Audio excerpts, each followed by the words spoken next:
समकित के 8 अंगों के विषय में हमारी वार्ता चल रही है।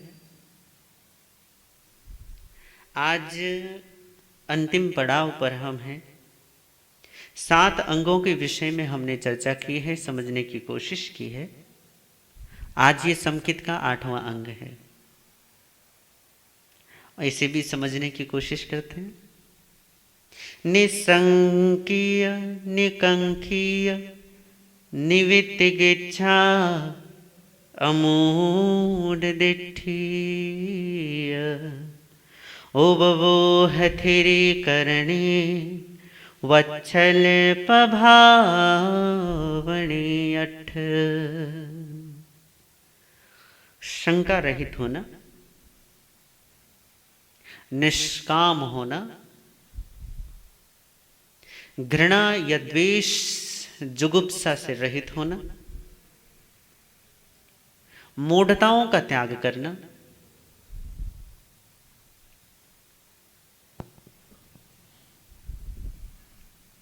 अपनी वृत्तियों को, अपनी इंद्रियों को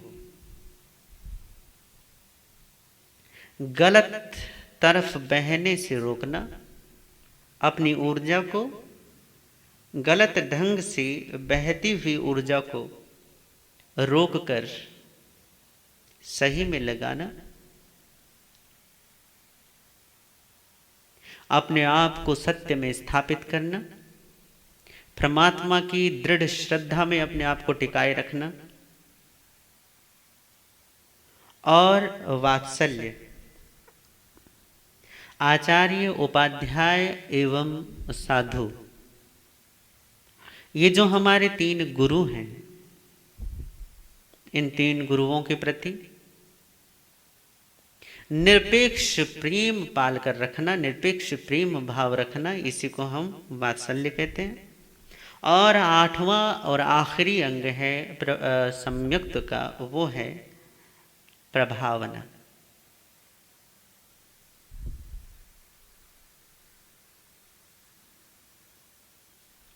प्रभावना का तात्पर्य होता है, भावना आप जानते हैं कि भावना किसे कहते हैं।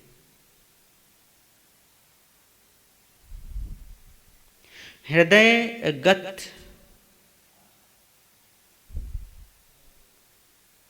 वह स्थिति जो हमें कुछ अच्छा या बुरा महसूस करवाता है, उसी को हम भावना कहते हैं।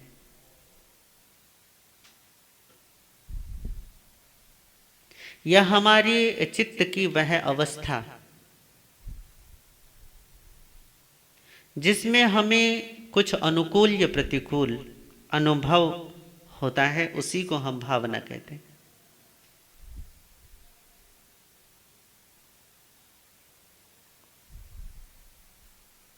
विचार और भावना में थोड़ा सा फर्क होता है। विचार मन की उथली अवस्था है जिसमें हम कुछ न कुछ किसी न किसी प्रकार से सोचते हैं, विचार करते हैं। जहां तक भाव की बात है, भाव में विचार नहीं होता, भाव में केवल भावनाएं होती हैं। इसे आप ऐसा समझ सकते हैं कि जैसे किसी व्यक्ति से हम प्रेम कर रहे हो तो प्रेम भावना है, विचार नहीं है। हाँ, जिससे आपका प्रेम होगा उसके बारे में जो सोचा जाता है उसको हम विचार कहते हैं। उसको सोचने के पश्चात जो उसके विषय में हमारी फीलिंग्स होती हैं, जो हम अनुभव करते हैं, महसूस करते हैं, उसी को हम भाव कहते हैं। तो भाव और प्रभावना और फिर प्रभावना, इसे एक और उदाहरण से आप इसे समझें। जैसे यदि आप चाय पीते हो तो चाय बनाते समय उसमें 2-3 चीजें आप ऐड करते हैं। पहले पानी उबालते हैं, उसमें थोड़ी सी पत्ती डाल देते हैं, थोड़ी सी चीनी डाली। यदि आप थोड़े से बहुत कुछ और चीज़ों के शौकीन है तो थोड़ी दालचीनी डाल दी या अदरक से डाल दी थोड़ी सी। और उसके बाद जब वो खूब रम जाता है, उसके बाद आप उसमें क्या करते हो, दूध थोड़ा सा ऐड कर देते हो, और आपकी चाय क्या हो जाती है, तैयार हो जाती है। पर पता है जो चाय के पक्के पियक्कड़ होते हैं ना, उनको पता होती है कि अच्छी वाली चाय कैसी होती है। उसमें पानी में ऐसे नहीं कि बस थोड़ा सा उबाल दिया, गर्म किया और हो गया, बन गई चाय। वो जान लेते हैं, जिनको चाय की आदत होती है ना, उनको पता चल जाता है कि ये चाय ऐसी बना दी है या अच्छे ढंग से पकाई है। तो चाय को अच्छे ढंग से पकाने का मतलब होता है कि पहले तो उसके पत्ती का जो सत्व है वो पानी में अच्छे से आ जाए, और केवल पानी में आए नहीं बल्कि पानी में रम जाए। तो उसके लिए ये जरूरी है कि उसमें थोड़ा उबाल दे दिया जाए, ताकि पत्ती का जो सत्व है ना, पत्ती का जो सार है, वो सार पानी में क्या हो जाए, घुल कर एक मेक हो जाए। तो जब एक चाय बनती है तो चाय में सबसे पहले तो वो दिखने में सुंदर हो जाती है, उसकी खुशबू ही दूर से महसूस होने लग जाती है। और जब आप उसकी चुस्की लेते हैं, जब आप उसको पीना शुरू करते हैं, तब आप कहते भैया मजा आ गया चाय का। जैसे एक पानी में पत्ती का सार घुल जाता है, फिर आप, पत्ती तो रह जाती है, पत्ती तो क्या होगी, पत्ती तो रह जाएगी, पर आप जानते हैं कि पत्ती बेशक रहे, परंतु पत्ती से जो हमें चाहिए था वो हमें मिल गया, और वो है पत्ती का सार, पत्ती का सत्व, वो हमें उपलब्ध हो गया, वो पानी में उतर गया है। और उस गर्म पानी में उतरने के बाद उसने उस पानी की पूरी क्वालिटी चेंज कर दी है। पहले पानी का स्वाद क्या था, पानी जैसा होगा, पर जैसी पत्ती का सत्व उसमें उतरा, पत्ती का सार उसमें रम गया, अब पानी का स्वाद पहले जैसा ना रहा। पानी वही है, पर गजब यह है कि पानी का स्वाद क्या हो गया है, बदल गया है। इसी को भावना कहते हैं। अब आप कहोगे कि इसका भावना से क्या लेना देना है, लेना देना है, बिल्कुल लेना देना है। जैसे चाय पत्ती का सारा सार किसमें चला जाता है, पानी में या दूध में चला जाता है, और फिर वो केवल सुगंध नहीं देता बल्कि स्वाद भी देता है। पानी वही है, पर पत्ती का जैसे उसमें सत्व उतरा, पत्ती का सार मिलते ही पानी का पूरा गुण धर्म भी चेंज हो गया और स्वाद भी चेंज हो गया, उसका टेस्ट भी बदल जाता है और उसका गुण भी बदल जाता है। भावना इसी को कहते हैं। आप जब भी कोई धार्मिक कृत्य करते हैं तो चाय पत्ती की तरह कोई कार्य अपनाते हैं, कोई कर्म अपनाते हैं। सामायिक कैसे करते हो जी, हम मुपट्टी लगाते हैं, आसन बिछाते हैं, आराम से बैठते हैं, तो इसको हम सामायिक कहते हैं, ठीक है ना। ये एक कर्म कांड है कि आपको कह दिया जाता है कि मुख वस्त्रिका पहन लेना, कपड़े बदल लेना, और आराम से बैठ के, और जो तुम्हें करना हो जैसे कोई सिखाता है वो सीख के अनुसार तुम सामायिक कर लेना। ये आपको सामायिक की विधि बताई जाती है। इसका मतलब हुआ कि आपको चाय पत्ती दे दी गई है। पर ज्यादातर लोग ना केवल चाय पत्ती में रह जाते हैं, बस चाय पत्ती लेकर घूमते हैं। कारण यह है कि चाय पत्ती तो मिल गई आपको, पर अभी आपने भावना नहीं की है। भावना का मतलब है कि पानी में उबाल नहीं दिया है, और जब तक आप उसे पानी में अच्छे तरीके से उबालेंगे नहीं, तब तक चाय पत्ती से रखे रहो जेब में अपने, क्या फर्क पड़ता है। चाय का स्वाद लेने के लिए तो आपको उसको पानी में उबालना होगा, और जब आप उबालते हैं तब आपको स्वाद आता है। यही जीवन में बात है इन धार्मिक क्रियाओं की। किसी ने कहा आपको कि मंदिर जाओ, पूजा करो, माला करो, जाप करो, स्वाध्याय करो, सामायिक करो, ध्यान करो। अब ये तो किसी ने तो पकड़ा तो दिया आपको कर्म के लिए, भैया ये एक विधि है, इस विधि के अनुसार तुम कर लेना। इसका मतलब है कि आपको चाय पत्ती पकड़ा दी गई है। परंतु भावना का मतलब क्या है? भावना का मतलब है कि जैसे चाय पत्ती आने के बाद आप उसको पानी में उबालते हैं, और उबालने के बाद पत्ती तो अलग, पत्ती थोड़ी ना पीते खाते हो आप, पत्ती तो चली जाती है कूड़े में।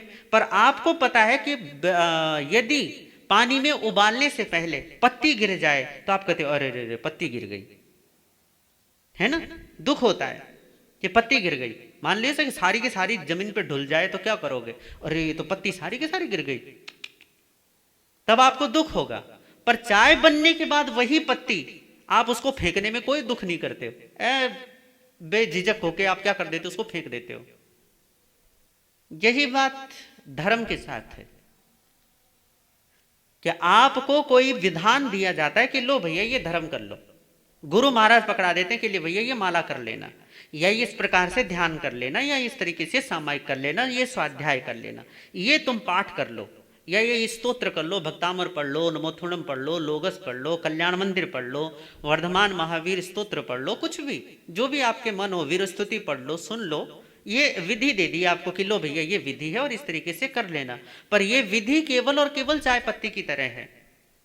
पहले यदि विधि गिर जाओ, विधि से पहले ही गिर जाओ तो दुख करो, दुख मनाओ कि मुझसे होता क्यों नहीं है।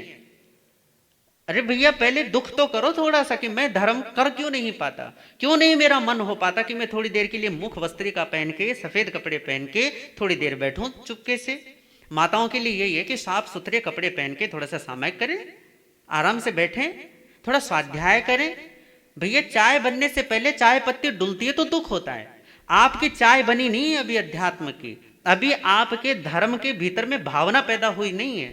तो भावना जब तक पैदा नहीं होती तब तक के लिए ये कर्म है, और कर्म यदि छूटा हुआ तो आपको दुख होना चाहिए कि भैया कर्म छूट गया, मैं तो कुछ भी नहीं करता। ना स्वाध्याय होता है, ना सामायिक होती है, ना संवर होता है, ना तपस्या होती है, ना जाप होता है, न मतलब कुछ और धर्म की कोई विधि विधान कुछ होता ही नहीं, सब कुछ छोड़कर बैठे हुए हैं। और आजकल तो भैया घरों में रहते हो है, तो चलो थोड़ा बहुत बाजार खुल भी गया होगा तो भी कभी मन में आता है कि भैया 12 महीनों हम कुछ भी नहीं करते, चलो थोड़ी देर के लिए सामायिक करते हैं, थोड़ी देर के लिए बैठते हैं। 24 घंटे जहां कुछ नहीं होता हमसे, तो चलो 1 घंटे कुछ करते हैं, कुछ अपनाते हैं। पर आपका पहली बात तो यह कि कर्मकांड की तरफ तो ध्यान ही नहीं जाता, आपकी क्रियाओं के प्रति कोई लालसा ही नहीं जगती। हाँ इतना जरूर कह दोगे हमारा मन शुद्ध है, सब शुद्ध है, काय का मन शुद्ध है, इतनी बेचैनी भरी पड़ी रहती है।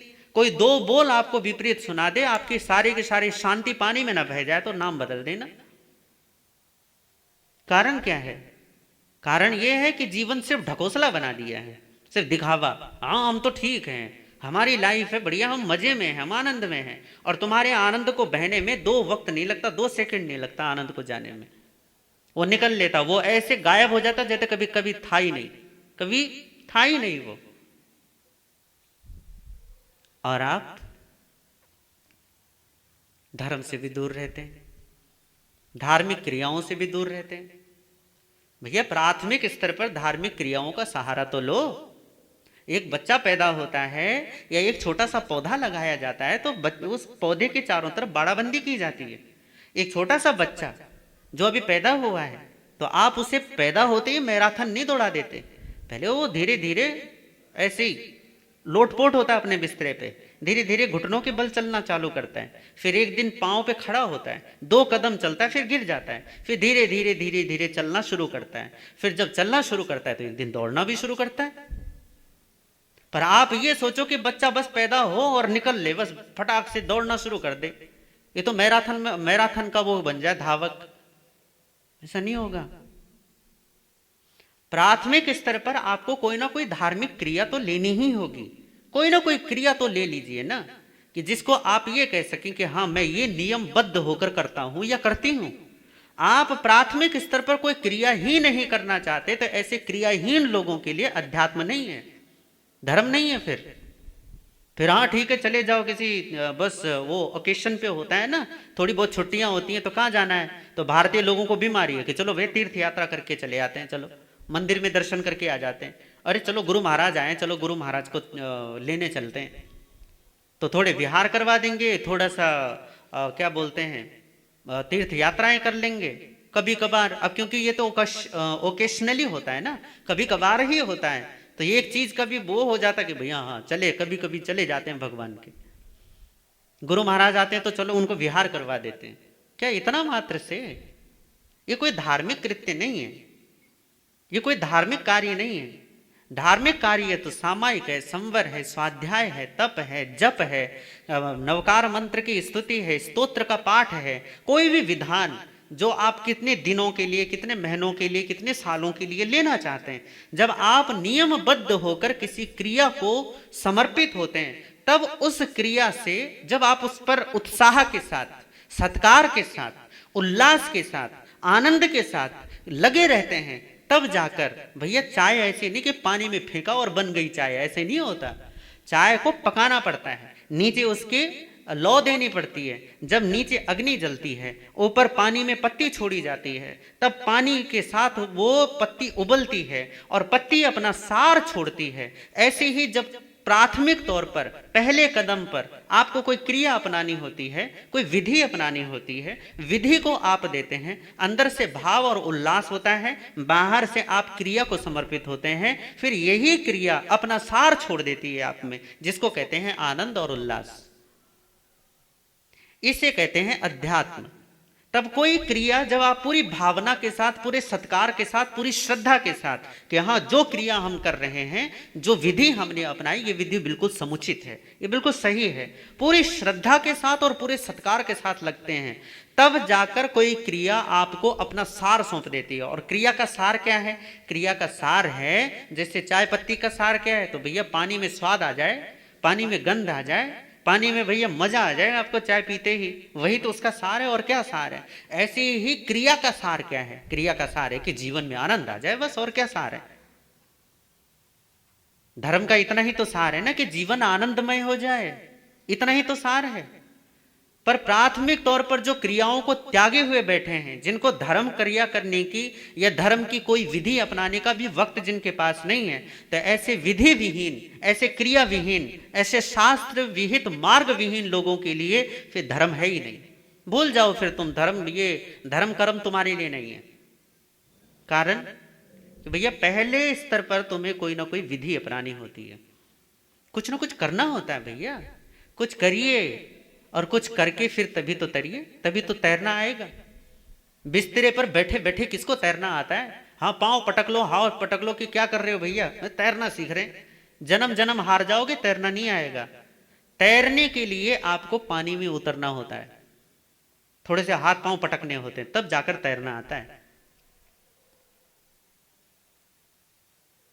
धर्म और अध्यात्म ऐसी ही नहीं बस दूर दूर से इच्छा कर लो, थोड़े से प्रवचन सुन लो, या थोड़े क्या नाम है, थोड़े मंदिर के दर्शन करिए आओ, थोड़ा सा गुरु महाराज पे एहसान कर दो। इससे धर्म का कोई संबंध नहीं है। धर्म का संबंध है कि आप किसी विधि को समर्पित हैं या नहीं है, किसी विधि को प्राथमिक तौर पर समर्पित हैं या नहीं। और प्राथमिक तौर पर का मतलब है कि आपको कुछ सालों तक, कुछ महीनों तक, ये डिपेंड करता है आदमी आदमी पर, उसकी यात्रा पर, उसके संवेग पर, उसके मुक्ति की इच्छा पर डिपेंड करता है कि वो कितनी तीव्रता से किसी क्रिया का फल प्राप्त करता है। एक व्यक्ति एक सामयिक की विधि से 1 महीने में जो लाभ अर्जित कर लेगा, दूसरा व्यक्ति 1 साल लगेगा, तीसरे को 3 साल लगेंगे, चौथे को हो सकता है कि जन्म भर भी लग जाए। सब क्योंकि सब अपनी अपनी यात्रा पथ पर हैं, तो सबको वक्त लगेगा। पर प्राथमिक तौर पर जब तक क्रिया से आपको उसकी सफलता का अनुभव न होने लगे, जब तक आपका जीवन आनंदमय और उल्लासमय न बनने लगे, तब तक क्रिया को समर्पित रहिए। किसी विधि को पकड़ के लीजिए। जरूरी नहीं है कि भैया मुख वस्त्रिका ही पहननी है, मुख वस्त्रीयता, ये जो मुख पट्टी है, सफ़ेद कपड़े हैं, ये तो सारी चीज़ें कि एक जगह पर बैठ जाओ, ये तो केवल आपको व्यवहारिक तौर पर समझाने के लिए बता दिया जाता है कि थोड़ी देर के लिए इस तरीके से टिक जाओ। तो ठीक है, यदि आपको मुख वस्त्रिका पहननी है तो पहनकर बैठिए, नहीं पहननी है तो कौन जबरदस्ती कर रहा है कि पहनकर बैठो। ध्यान लगाकर बैठ जाइए। ध्यान में मन नहीं लगता है तो मंत्र जाप कीजिए। कुछ एक दिन, कुछ एक महीने तक आराम से नवकार मंत्र का जाप कीजिए बैठकर। शुरू शुरू में मंत्र जाप भी यदि मानसिक होता है तो मन नहीं लगता, भाग जाता है, तो वाचिक करो, जोर जोर से बोलकर करो, गा कर करो।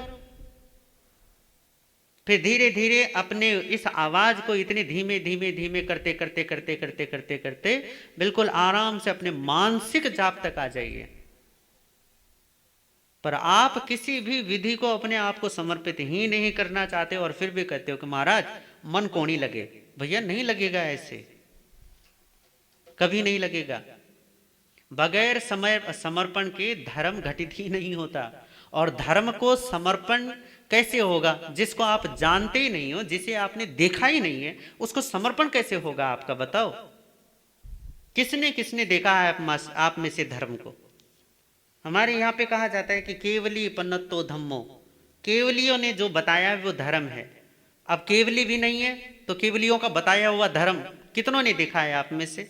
जिसका परिचय हो धर्म से, सुबह शाम का मिलन हो, जो कह सके कि हाँ एग्जैक्टली बिल्कुल यही ऐसा ही धर्म का स्वरूप है, ऐसी हमारी पहचान है। कितने लोग हैं आप में से?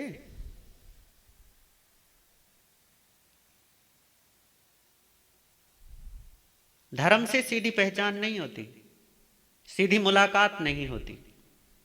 धर्म से मुलाकात के लिए बीच में किसी विधि का सहारा लेना होता है, तब आपको उस अमूर्त तत्व का लाभ होता है, तब उस अव्यक्त अवस्था का आपको लाभ होता है।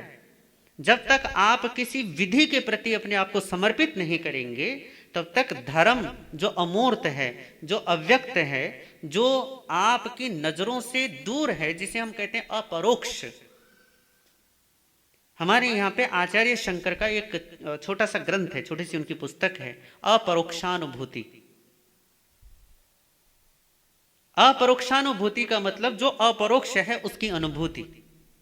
और धर्म अपरोक्ष है। धर्म कोई दृश्यवान चीज नहीं है, कोई बाजारू चीज नहीं है। जैसे लत्ते, कपड़े, शरीर, रिश्ते, नाते, बेटा बेटी, बहू, पत्नी, पति, ये सब दिखाई देने वाली चीजें हैं, लोग हैं। सारी वस्तुओं को देख सकते हो, धर्म को कैसे देख सकते हो? और जो दिखता है उससे आपका परिचय हो जाता है, आसानी से हो जाता है। जो दिख जाए ना, उसका परिचय प्राप्त करना बिल्कुल सरल हो जाता है। पर धर्म को देख तो सकते नहीं हो, तो फिर परिचय कैसे करोगे? तो धर्म से परिचय चाहिए। धर्म से ये आप चाहते हो कि हाँ हम भी परिचित होना चाहते हैं धर्म से, तो धर्म से परिचित होने के लिए क्रिया का माध्यम अपनाइए, कोई विधि अपना लीजिए। फिर वो जरूरी नहीं कि क्या है, पर हाँ अगर आप स्वाध्याय करते हैं, स्वाध्याय में मन लगता है तो स्वाध्याय कीजिए। माला फेरना अच्छा लगता है तो नवकार का जाप कीजिए। तपस्या अच्छी लगती है तो तपस्या कीजिए। और तपस्या भी कोई एक प्रकार की नहीं है, 12 प्रकार की तपस्याएं हैं। ध्यान करना अच्छा लगता है, ध्यान कीजिए।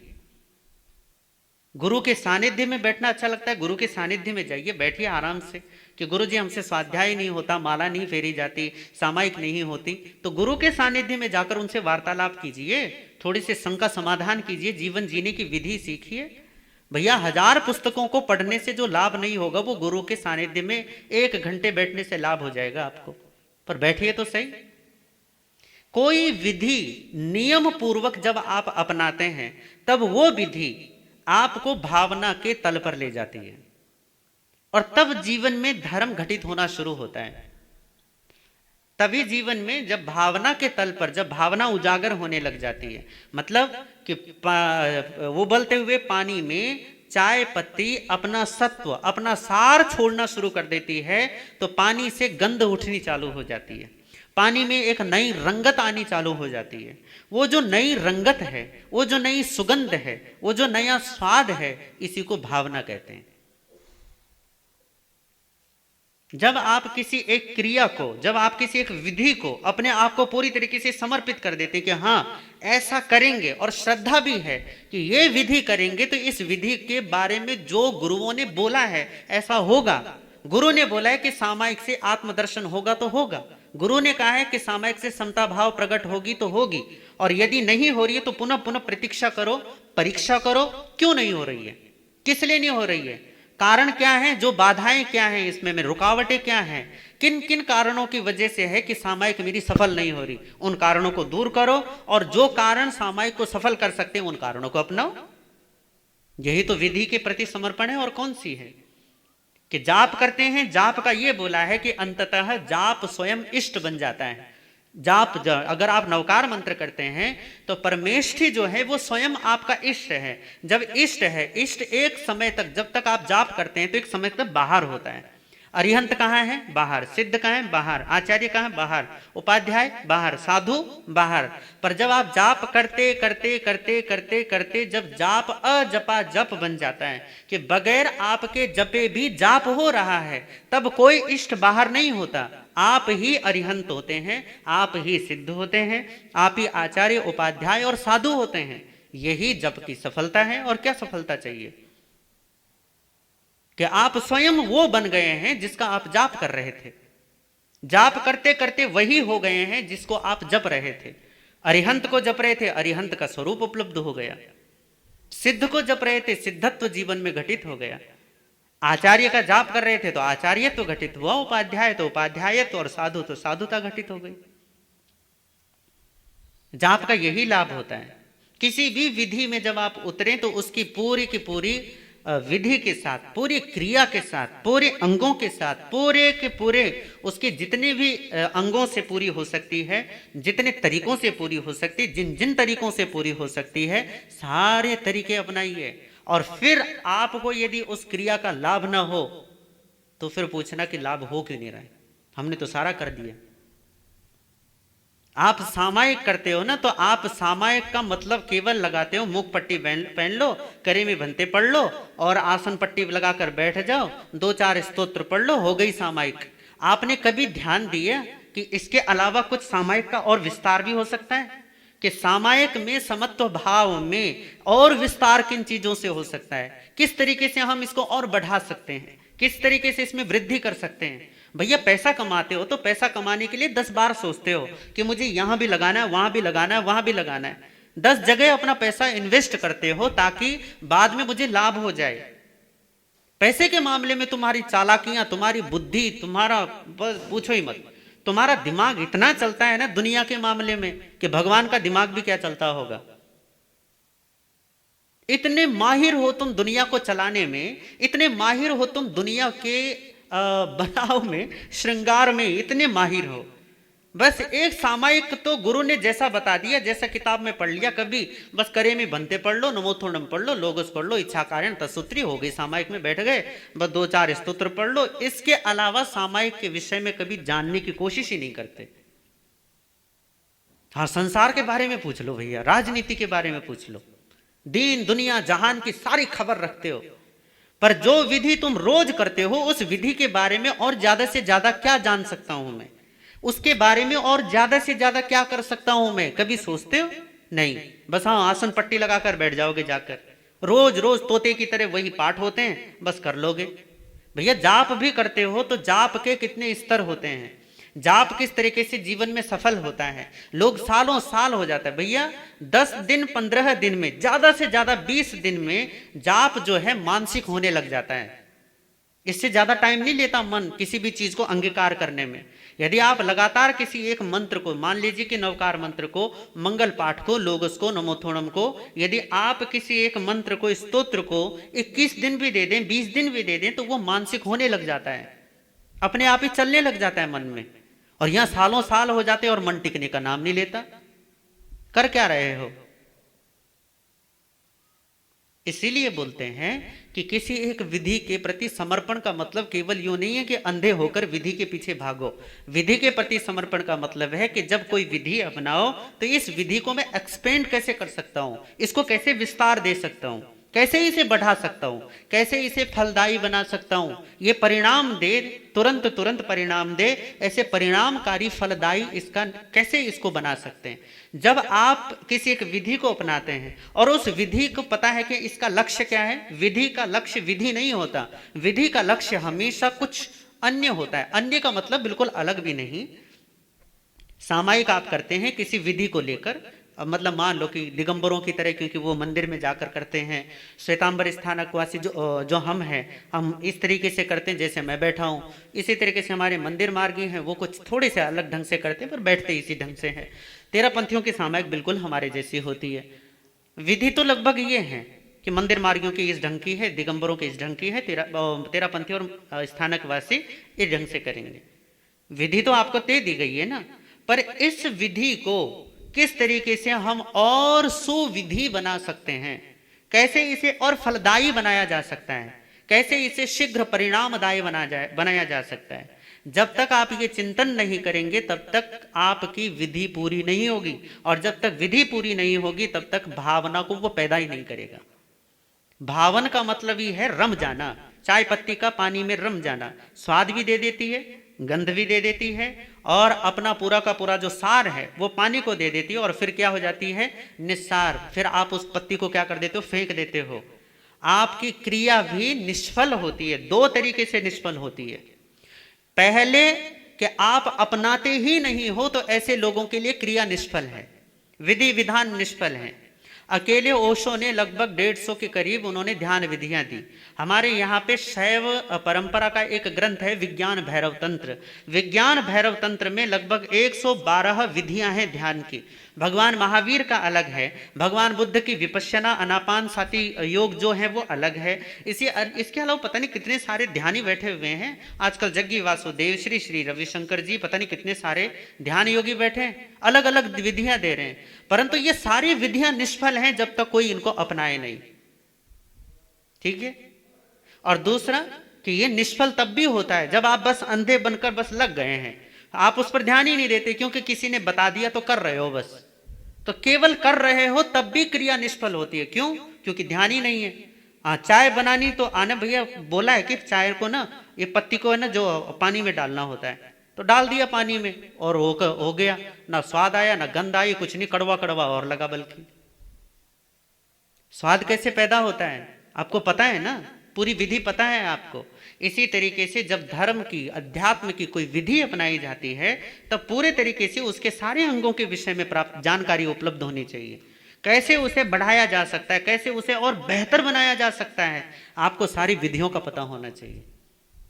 तब जाकर क्रिया सफल होती है। तो दो तरीके से निष्फल होगी प्राथमिक तौर पर। पहले निष्फल होगी जो उसे नहीं अपनाएगा, उसके लिए तो निष्फल है। दूसरे तरीके से निष्फल होगी जो उसको ध्यान ही नहीं देता, बस जैसा सिखा दिया गया बस लग गया, पड़ गया उसके पीछे, सालों साल लगे रहता है बस आसन पट्टी लेकर। आसन पट्टी नहीं सिद्ध होती, वो क्रिया कहां से सफल होगी। तो दूसरे तरीके से ये निष्फल। पर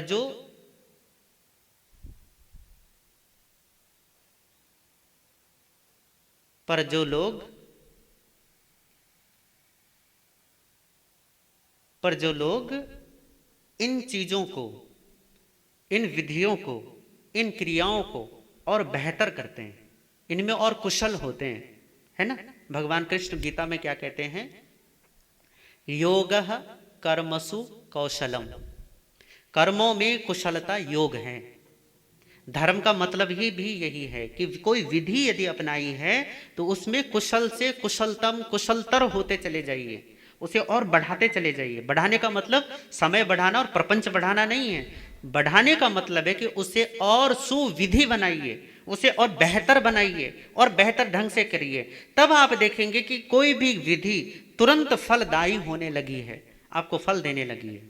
और जब कोई विधि फल दे देती है, कोई विधि आपकी पूरी हो गई, जो आपको उससे उपलब्ध करना था उपलब्ध हो गया, तब यहां आकर भी क्रिया निष्फल हो जाती है। क्रिया का निष्फलता का मतलब है तब आप उस क्रिया को करते हैं, उस विधि को अपनाते हैं या नहीं। तब मुंह पट्टी पहनते हैं तो भी आपको समता भाव है, नहीं पहनते हो तो भी समता भाव है। तो तब आपके लिए मुख पट्टी पहनना ही जरूरी नहीं होता। क्यों? क्योंकि भैया जो चाहिए था वो तो मिल गया ना। अब जबरदस्ती इसको मुंह पर चिपटाए लेकर रखने से क्या होने वाला है? यूं तो है नहीं कि मुंह पट्टी पहनने से कुछ ज्यादा ही हो जाएगा, ना ना, कम ज्यादा से कोई लेना देना नहीं है। यदि आपने समता भाव को उपलब्ध कर लिया तो क्रिया तब भी निष्फल हो जाती है, तब भी बेकाम हो जाती है, क्योंकि जो पाना था वो पा लिया गया है। पर प्राथमिक तौर पर जब तक आप उस स्तर तक नहीं पहुंचते हैं तब तक भैया कोई क्रिया, कोई विधि अपनाइए तो सही। और जब विधि अपनाते हैं पूरी विधि के साथ और विधि अपना फल देना शुरू करती थी, उसी को कहते हैं भावना। और भावना के साथ यहां पर शब्द है प्रभावना। प्रभावना किसको कहते हैं? ये भावना इतनी अधिक हो जाती है जीवन में। जैसे आप घर में चाय बनाओ, चाय तो बनाते हो एक रसोई में, परंतु चाय की खुशबू पूरे घर में फैल जाती है। भैया सब्जी में छौंका तो लगाते हो छोटी सी रसोई में, पर पूरे घर में छौंके की खुशबू आने लग जाती है। इसी को प्रभावना कहते हैं कि एक जगह, एक कोने में आपने चाय का गिलास रखा और पूरा कमरा उसकी खुशबू से भर जाता है। ऐसे ही जो व्यक्ति भावना सहित धर्म की विधि को अपनाता है, कोई धार्मिक कृत्य करता है, कोई भी धर्म का कर्म करता है, व्यवहार अपनाता है, तब उसके जीवन में इस भावना के बल से एक ऐसा ताकत पैदा होती है कि जिस घर में, जिस समाज में या जिस समिति और संगठन में, जिस संघ में वो रहता है, उस पूरे संघ को, पूरे घर को महकाना चालू कर देता है। वो सब में अपने जीवन से उन सब को प्रभावित करना चालू कर देता है। यही प्रभावना है कि उसकी खबर सबको लगने लगी कि भैया कुछ हुआ है। है ना। कोई रसोई में कुछ नई चीज बनाने लगे, क्या बात है आज कुछ नई गंध आ रही है, तो जब आप धर्म की भावना सहित करते हैं तब प्रभावना घटित होती है। दूसरे लोग पूछना चालू कर देते हैं, क्या किया भैया, क्या कर रहे हो आजकल, इतने खुश खुश कैसे दिखाई देते हो, इतने आनंदित कैसे दिखाई देते हो, और भैया तुम्हारे जीवन में इतना बड़ा दुख कैसे सहन कर लेते हो, कैसे तुम ये सारी चीजें हैंडल कर लेते हो, कैसे इतनी सारी समझ तुमने प्राप्त कर ली। लोग तुमसे सलाह मांगने लग जाते हैं, बल्कि सलाह मांगे बगैर भी उनकी समस्याओं का समाधान होने लग जाता है। आप जहां रहते हैं ऐसा प्रभावना भावना वाला व्यक्ति जहां रहेगा, उसके सन्निधि मात्र से हिंसा में, घृणा में, वैर में, कलह और क्लेश में, अशांति में, पापों में अपने आप कमी आने लग जाती है। केवल उसके नहीं, उसके तो आ ही गई है, औरों के भी कमी आने लग जाती है। उसके सानिध्य में, उसके परिवेश में आते ही औरों में भी बदलाव आने चालू हो जाते हैं, लोग बदलने आरंभ हो जाते हैं, दूसरों में भी परिवर्तन घटित होना चालू हो जाता है। इसी को प्रभावना कहते हैं। आपके कहे बगैर जब ये होने लग जाए तो समझ लो कि धर्म जीवन में सफल हुआ है, तभी जीवन में प्रभावना प्रकट होती है। और यही सम्यक्त्व का 8वां अंग प्रभावना है कि आपके जीवन में सम्यक्त्व इतना गहनता से हो जाए, प्रकट हो जाए कि आपकी इस आत्म भावना का लाभ दूसरों को भी आत्मदृष्टि के रूप में मिले, कि आपकी आत्मबोध की इस सजग दशा का लाभ दूसरों को भी मिले। और वो ये कि भैया तुम आत्मबोध से संपन्न हो, तुम्हारा जीवन ऐसा बढ़िया और भव्य है और दिव्य है, तो मुझे भी ऐसा होना है, मुझे भी आत्मदृष्टि प्राप्त करनी है, मुझे भी सत्यवान होना है। तो दूसरों में जो सत्य की प्यास जगा दे, आत्मदृष्टि की प्यास जगा दे, और आपका व्यवहार ऐसा हो जो दूसरों में जगा दे, तो निश्चित मानो कि आप प्रभावक हो। इसी को प्रभावना कहते हैं, और कोई प्रभावना नहीं। पर प्रभावना के लिए पहले अपने आप को भावित करना होता है। तो आप अपने आप को भावित करें, प्रभावित तो लोग अपने आप होंगे। अपने आप को भावन करें, प्रभावना अवश्य होगी। तो यदि आप ऐसा करते हैं तो जीवन निश्चित तौर पर दिव्य और भव्य बनता है। इन्हीं भावनाओं के साथ